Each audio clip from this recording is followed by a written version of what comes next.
Okay, so this is the straight edge that we use for cutting the bottom edge of the sail. As you can see, it's got a piece welded on the top. It'll give you to line up with, and another piece there that stops that to make sure the hole lines up with the cut below. So I just put that over that, line up with the end of the mark, then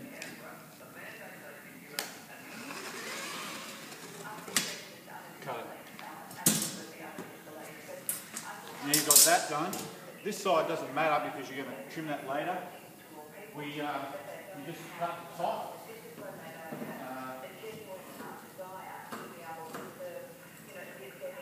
This is this reinforcing part at the top.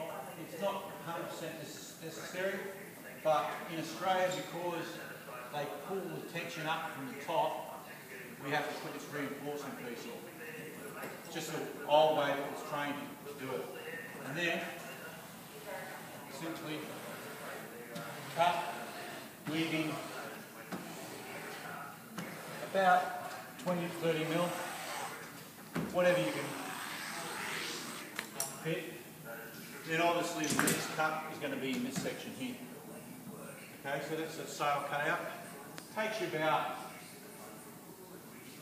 probably 2 to 3 minutes to cut out a sail. Okay.